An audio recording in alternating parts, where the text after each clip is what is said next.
You are being called. Schools across the country are searching for something. Leadership, insight, change. Every decision shapes lives, children, families, communities. But the system often misses something. It doesn't see what I see. You. Your skills, your experience, your perspective. They wouldn't act, so I did. Now I need allies. Volunteers willing to step forward, to give back, to lead. You may think you're not ready, but trust me, you have what it takes. If governance is the answer to a question you haven't asked yet, we'll find you. Because your time, your voice, your impact, it starts here. Can we talk? Do you live in the UK?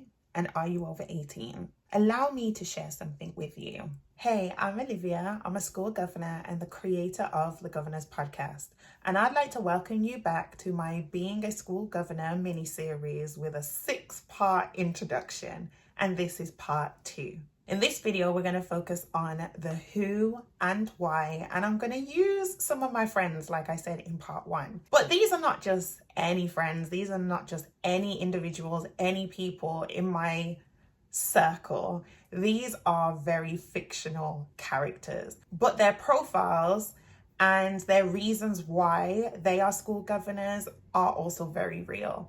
However, a slight disclaimer, if any details seem familiar to anyone you know, that is purely coincidental. Now, before I get into 5 people that I'd like to introduce you to who are school governors in their own right, they volunteer school governors in the UK and they're all over the age of 18, I want to be inspired by one of my favorite TV series, Person of Interest. This TV series, I find it so enthralling, and I kind of wish that it continued, but I understand that everything has an end point, or things have seasons, and that came to the end of its season. But I first discovered the TV series while I was living and working abroad in Mexico City. So I moved to Mexico in 2014, in the summer of 2014, to start a work placement as part of my university degree. The 3rd year had to be spent on a placement year, and my particular degree needed to do a work placement rather than a study placement, and it had to be in the target language. So it had to be in a country of the target language. And because I was doing international business and Spanish, I moved to a Spanish speaking country, and rather than staying within the continent of Europe, I moved to Latin America. While I was there, obviously when you finish work, you may want to entertain yourself whilst you're at home relaxing, eating dinner, catching up with messages to family, and doing other things. If you're not outside, if it's dark or the weather is unfavorable, then you need to be doing something. Now, I don't know exactly how I came across this TV series, but I did, and I'm glad, and I binge watched it. And I absolutely love it. The 2 lead characters, John Reese and Harold Finch, I was sucked in. So the whole show was just amazing to watch, and it really entertained me whilst I was in Mexico. But the thing that I want to mention most, even with all the episodes and the way that it was written, which I think was just phenomenal, I do want to hone in on the opening and how it just captures your attention. And it starts off with, "You are being watched." You are being watched. The government has a secret system, a machine that spies on you every hour of every day. I know because I built it. Harold. I designed the machine to detect acts of terror, but it sees everything. Violent crimes involving ordinary people like you. Crimes the government considered irrelevant. They wouldn't act, so I decided I would. But I needed a partner. Someone with the skills to intervene. Hunted by the authorities. We work in secret. You'll never find us. But victim or perpetrator, if your number's up, we'll find you. I'm sorry, that is creative genius. Wow. And I thought that that would be a brilliant way to introduce the 5 school governor profiles that I have created for you to see yourself in being able to be a school governor yourself. First up is Sir A. His name actually does begin with an A. So we're going to start with Sir A. He is about 68 years old. So imagine he's in his late 60s, early 70s. And he comes from an aviation background. He started off as an aircraft engineer, and then he journeyed towards becoming a commercial airline pilot, and specifically a captain. However, in his early 60s, he decided to take some partial retirement from his career because he wanted to spend more time with his wife. Him and his wife were unable to conceive or have any children of their own. And so they invest a lot in communities that are centered around youth development and youth empowerment. They really care about younger generations. So partially because they were unable to have children of their own, they wanted to almost still have a family, even if it's beyond where they live. And so Sir A, as part of his retirement, he's constantly thinking of different ways that he can feed forward, he can give back. But I don't like to use the term give back. I like to use feed forward. So his why is time. He has time. And so therefore he can commit to the role and the responsibilities of being a school governor. He can align it with what he has a background in, because he's also the head of an aviation academy as well. And he has time to show up and be there and add so much value because of his wealth of experience, given the 6 decades, well, maybe 5 decades of professional experience that he has. Moving on to Ms. B. Now, Ms. B doesn't have as much attitude as I probably just put in my neck, but or maybe she does. So Ms. B, she is approximately 47 years old. So she is in her mid to late 40s. She is currently the executive director of education in a multi-academy trust. So she comes from an education background. She's an educationalist. She has previously been the head teacher of a secondary school, of a primary school before then. She's been an executive head teacher. So she has a history of leading schools in the senior leadership team at the highest level. And so for her specifically, becoming a school governor, when you really get down to it, if you really know this character as well as I know her, it was about career progression. She wanted to understand the strategic side of running a school when she was in the earlier parts of her teaching career. So when she first entered into a school as a teacher, as a newly qualified teacher or early careers teacher, and then she moved into middle leadership, she was going for that headship. She wanted to go as high as she could. And so the next milestone for her,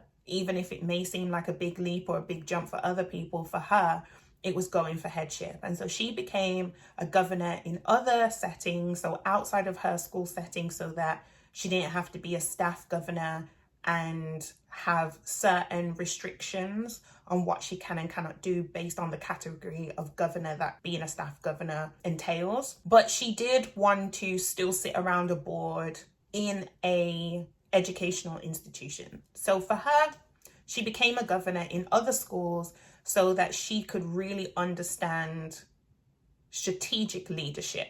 And that will then serve her well when she's then applying to senior leadership positions, becoming an assistant head, a deputy head, a head teacher, and then moving into an executive director of education role. So then she can support other head teachers who are inside of the trust that she's in, but also the other spaces that she navigates, that she maneuvers in as well. Because she networks really well, Ms. B. She networks really well. Next, we have Miss C. Now, Miss C is 30. Bang on.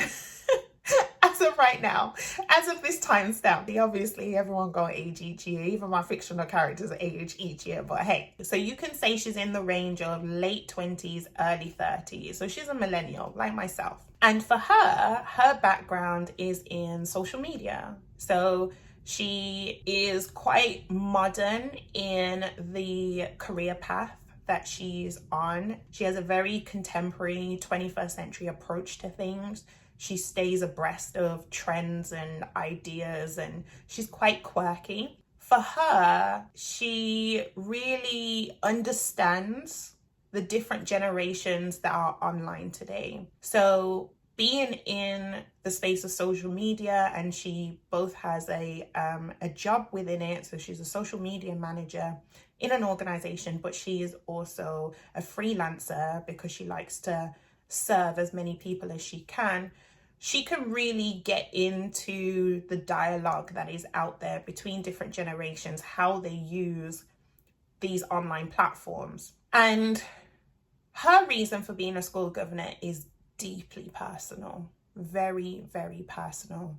She's a young mom in that her child is in primary school, recently entered primary school. So her child is about 5-6 years old. But she had a younger girl cousin who ended her own life due to cyberbullying. And so Miss C's reason for becoming a school governor is because she really wanted to better understand the policies, the procedures, and the practices that are in place to support the mental health and well-being of young people in the education system today, so that others out there don't lose their sibling the way she lost her relative who felt like a younger sister to her.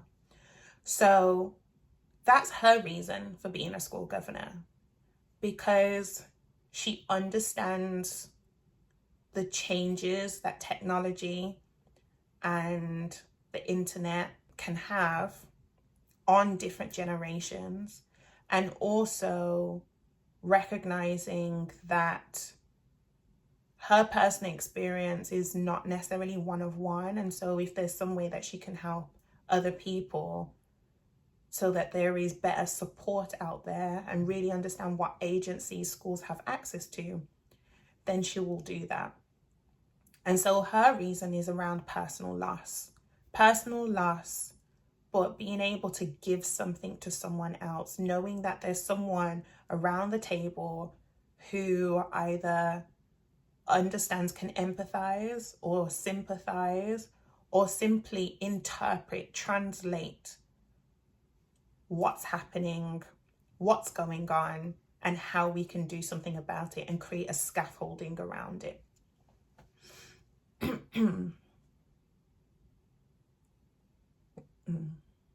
Because obviously technology has so many benefits, and these online platforms have so many benefits as well, because it enables us to stay connected with different people. But there are also ways in which these spaces are being abused. And so Miss C wants to advocate for mental health and well-being and best practice across generations, because she can speak to the younger generations and she can also understand and communicate to older generations as well, because of that generation that she's in herself as a millennial. Now, moving on to Mr. D. Mr. D is 26 years old. So he's in his mid-20s and he's really getting on that career path in the corporate world. Mr. D is a data analyst. He's a data analyst in a finance company, a global finance company. But that's not where he makes his money. He is a genius. He is someone who knows how to make money, and he knows how to make money legally, and he knows how to do it in such a discreet, unassuming way. So he is extremely intelligent, extremely gifted, and he is often misunderstood. And that's exactly the experience he had at school and why he is a school governor. He is a school governor because he felt misrepresented. He felt unfairly judged and mistreated as a student. So he endured some really arduous years at school, but behind the scenes, he was building up his self-belief and his self-confidence and really chiseling away at his gifts and his vision, and he's established himself. And now he's going back into school, or now he's gone back into school, so that others who feel like there's something deeply different about them, and the majority of people in certain environments don't see them or understand them, he's there to say, it's okay. I see you. I feel you. So that's why he is a school governor. It's because he's taking his experiences of being misunderstood and creating representation for others who right now feel misunderstood. I love my Mr. D character. He's one to watch. Now, finally, we have Mrs. E. Mrs. E is 54. She's in her early mid-50s. Now, she's in the biotechnology industry. She's the CEO of a multinational corporation. She's at the top. She leads that organization across different countries. And Mrs. E was the first character that I got completely lost in. She's actually the one that I've written the most about.